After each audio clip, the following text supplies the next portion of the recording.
There's my boy Virgil. He wants to ask y'all to do something.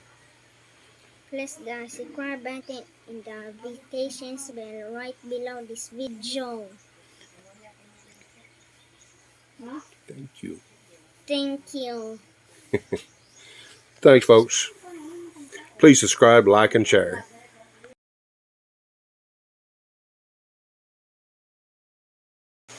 Hello, everyone. Welcome to my channel. Don't forget to subscribe, like, and share. And I'm enjoying my coffee this morning. Oh, nice. No, I had a lot of concern in my home state, Kentucky. It's in the news. A lot of flooding going on, and a lot of it's close to where I originated from. And I'm fortunate that my family is okay. I did get to contact several family members, my kids, and a few others, and they're safe and doing okay.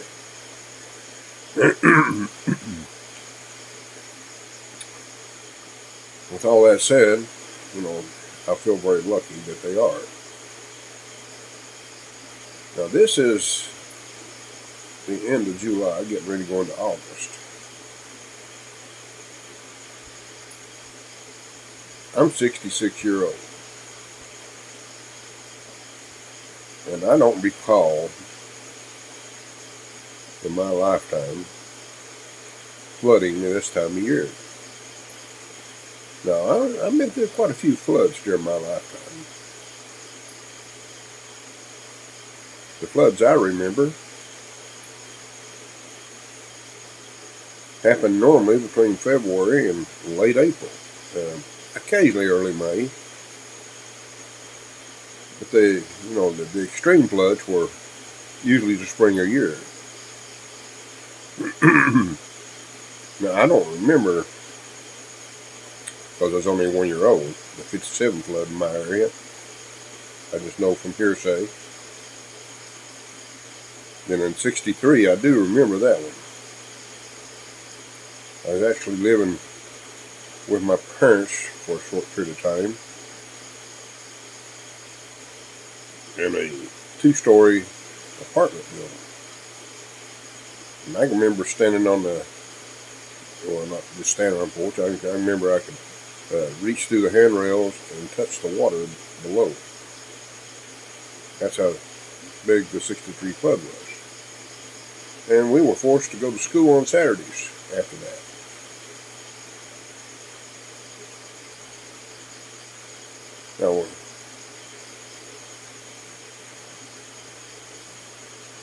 Now after that, we had the 77 flood. And I remember it well. I got stranded at work for 3 days.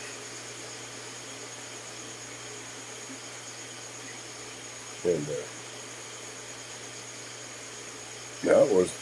I'm trying to remember that was in April. Like with the other floods that I recall, they were springtime of the year.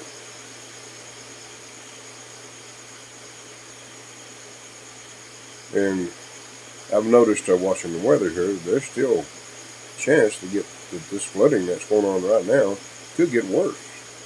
The weather front coming through could dump a lot more rain.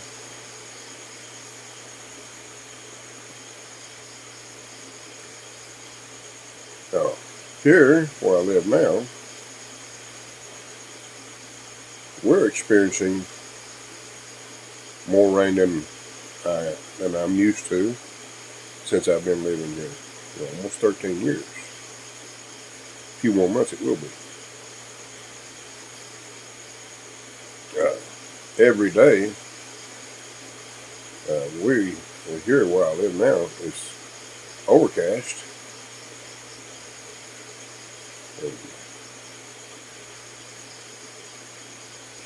And we're experiencing a lot more rain.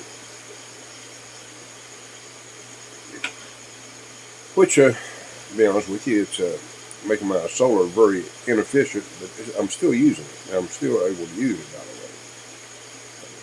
way. My deep freeze and everything outside, all this is still 24/7. Because I am getting a few hours each day of sunshine. Not the best day, but at least some. Which I'm impressed. I didn't expect the batteries to make that much difference, but it has. Now I'm getting off topic. My curiosity is climate change real? I'm beginning to think so. Just going back on memory, and times, so forth.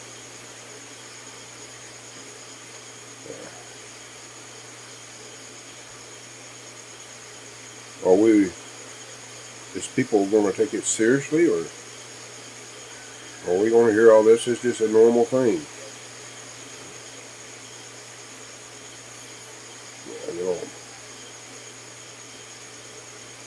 Who's to say it is normal? All we know is what we've read or been told about times that before us.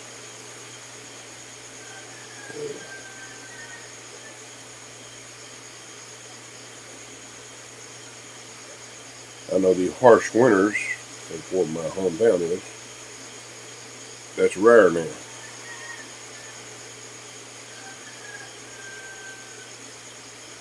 And don't get me wrong, it still gets cold and so forth. But it's not as brutal as what I remember when I was a kid. Still be brutal to me.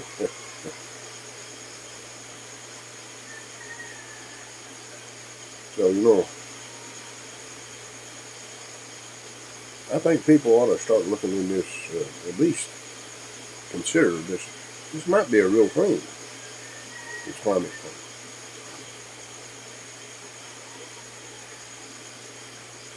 And I'm sure most people think about,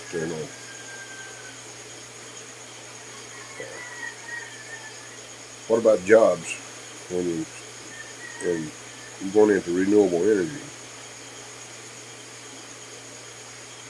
Well, if you think about it, renewable energy probably would create a lot more jobs.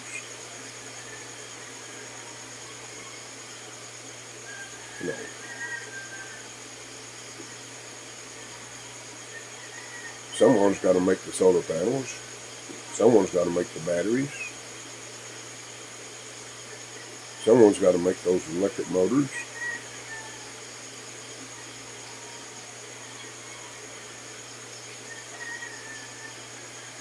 To me, it sounds. And another plus side of that is those jobs probably won't be as dangerous or as health risk as the jobs that the oil fields and the coal fields and the gas fields do. I worked underground. I know how much hazard it is. I'm an example of what happens. I was in a rock fall. Highly risky job. Breathing the dust, destroy your lungs. I'm sure there's similar things with in the oil fields, in the gas fields out there, making roads to drill a gas well and so forth. There's a lot of dangers there.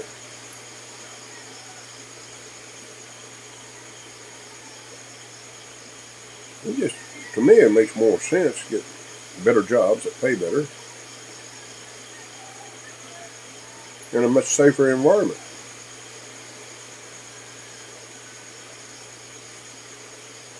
But people have a tendency to don't want change. Can you imagine living around the turn of the century when the automobile first was introduced? How people felt giving up their horses?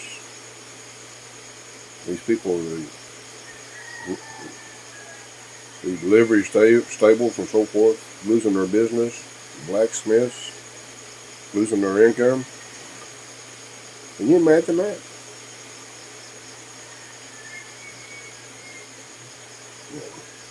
In the market for the horses and so forth, they have to give way for this strange looking thing coming along that's a horseless carriage.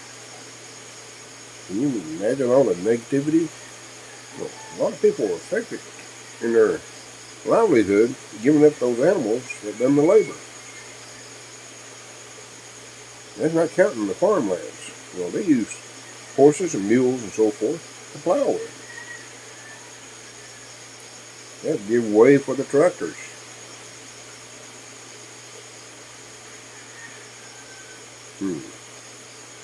Think about it.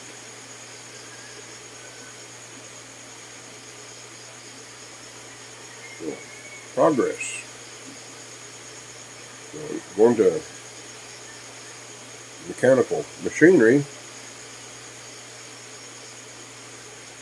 it did create other jobs. Well, you got to have mechanics. So it took a little time, but people adapted. And the mechanics came on board, people to work on them, and the factories that building these things, the cars and the tractors and trucks and whatever, more jobs.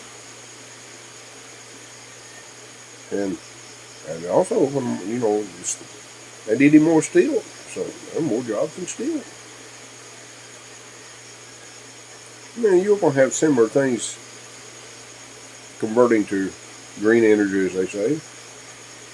More jobs available to offset the ones that's going to be eliminated. Now, we're not going to do this overnight. That's another thing, too. But we got to adapt to change. Now, here in the Philippines, being third world, it's going to be one of the last to get all these benefits. Which, that's going to be sad. They could actually start influencing, going green, which, they are here already starting to adapt to electric buses and so forth. Cleaner running vehicles. Yeah. But if they got really aggressive, they could actually be a green hub. I doubt that happening, but it would give more jobs in the country. Of course, you all know, if you're familiar with the Philippines, their focus is the best of the Filipinos, the ones that get to go to school and get educated and so forth, they end up working abroad. They don't stay in their home country.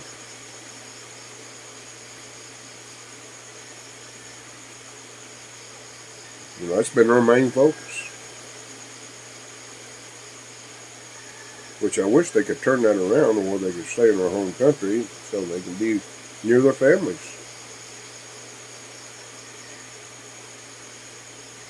But, that's things to think about. Everybody's got their own opinion and their own survey of what's going on as far as weather and so forth. Their own theories.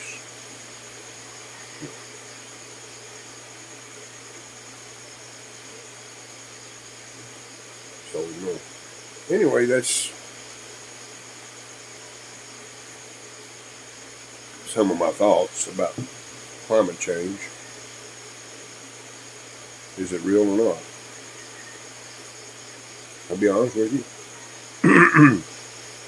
I'm starting to believe more strongly now than ever. Maybe this is real. I think about my lifetime, the weather patterns. Excuse me. My early mornings, sometimes I have allergies. Some mornings worse than others. But anyway, back to thinking. I can see look back on my personal experience, a lot of change in the weather.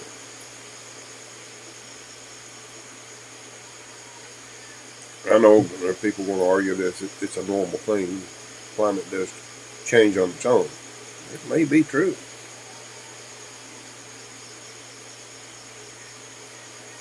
But I think man has got a big influence in really.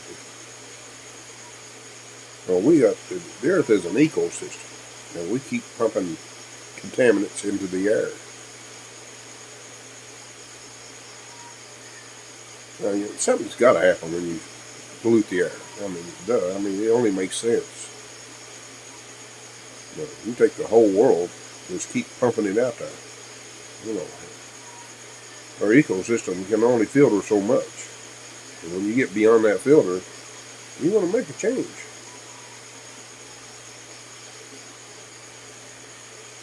Anyway, my family's safe in Kentucky. And that's the main thing. Here, we're safe. We're okay. And I'm sure most people have heard about the earthquake. That was, I estimate, somewhere between 400 to 500 miles away from me, north, in northern Luzon. And I've not got a lot of reports. I think they have been recorded a few deaths, a few people, and some damages. I'm not seeing a lot of it on it yet. For one thing, I haven't been watching a lot of news. I just pick up a clip here and there, and that's about it.